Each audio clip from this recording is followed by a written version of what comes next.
Hello everybody, welcome back to my channel. So, this is going to be the start of a new series on my channel where I discuss my favorite variants. Pretty much the way it's going to go is I'll pick a variant that I really like, and I'll discuss their abilities and what they're good for, and personally why I like them. And to start off this series, I'm going to be discussing my favorite variant of all time, who also very recently got a rework / upgrade, and that variant is Starshine Annie! Woo! Now, Starshine is probably one of my most used diamonds just because I got her so long ago, and she actually went through a rework even before this most recent one, but I'm not going to bother discussing her old abilities. Instead, I'm going to be focusing on her new abilities. So let's go ahead and get into her signature ability. So Starshine's signature ability is Butterfly Effect, which makes it so she gains a random buff for 20 seconds every 4 seconds, and she also gains 10% star power for each buff gained by either fighter while not in star power mode. And for her second ability, she removes all debuffs and gains immunity for 10 seconds and permanent precision when activating star power mode at full meter,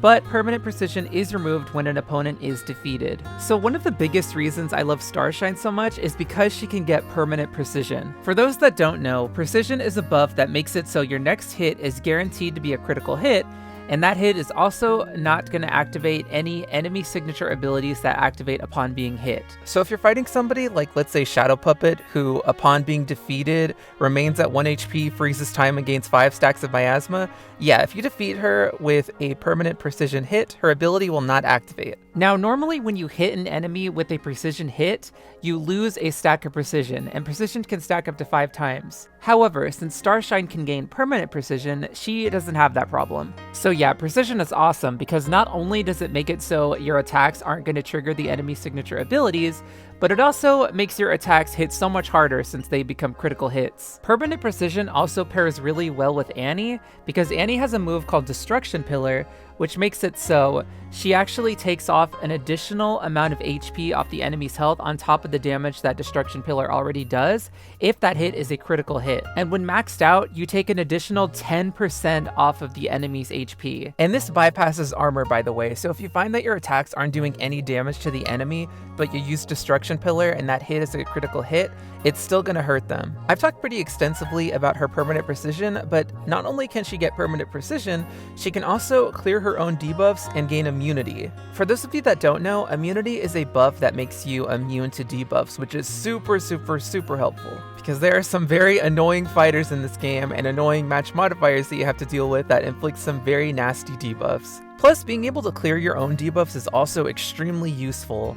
The only time you can't clear your own debuffs, though, is if you have Hex, which is really an unfortunate situation, but outside of that, it's really awesome. You also can't clear permanent debuffs, unfortunately, but if you could, then they wouldn't really be permanent now, would they? Now, the only downside to these abilities is that in order to get them, you have to activate star power when it's at full meter. One trick that you can do is that once you get full meter, activate star power and then deactivate it right away, so that way the meter stays mostly full, and it'll take a very short amount of time to fill back up to full, and you can activate it whenever you need it again. So that brings us to Starshine's other ability, which makes it so she gains star power meter whenever her or the enemy gains a buff. It also gives her a random buff every 4 seconds, which can be really fun. While some of the buffs can be pretty inconsequential during the match, some of them can be super helpful, I've found, like invincibility and unflinching. And on a personal level, I actually really like an element of randomness when it comes to playing characters. Not just in Skullgirls Mobile, by the way. When it comes to video games in general, I like luck-based stuff and stuff based on chance.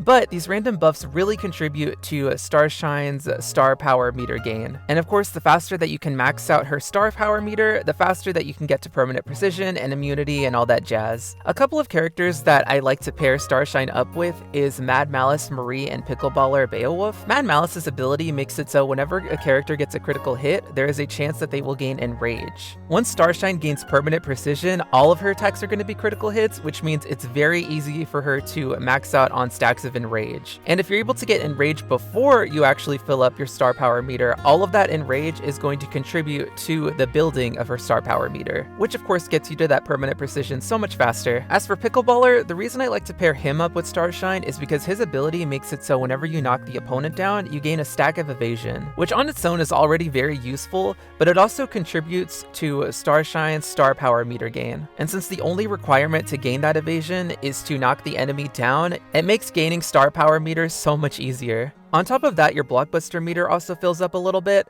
And if you actually do evade an attack, you will gain regen and 2 stacks of precision, which of course contributes to star power meter gain. I have other characters that would go well with Starshine, pretty much anybody that can give her extra buffs or increase her damage in any way, but those are just my 2 personal favorites. As for characters that I like to use Starshine against, I pretty much like to use her against everybody, to be quite honest. The only time I don't use her is if I'm fighting a Pain Wheel, because Pain Wheel has a marquee ability that makes it so whenever she gets hit by a critical hit, she reflects some of the damage back onto you, or all of the damage if it's maxed out. But even then, if you do go up against Pain Wheel with Starshine, and you get really lucky and get invincibility, then you don't have to worry about damage reflect because it's not going to hurt you. Same goes with Final Stand, although you will take damage, at least it won't kill you, unless you have Quietus, of course. For similar reasons, I don't really like to fight Black Dahlia with Starshine, since Black Dahlia has a marquee ability that makes it so whenever she gets hit by a critical hit, she has a chance to gain regen. Yeah, depending on the match modifiers and all the circumstances around that fight, that regen can become a real issue, so I don't always love to use Starshine against Black Dahlia, but I do like to use Starshine against characters whose signature abilities activate upon being hit or defeated or whatever, because her permanent precision makes it so those abilities do not activate.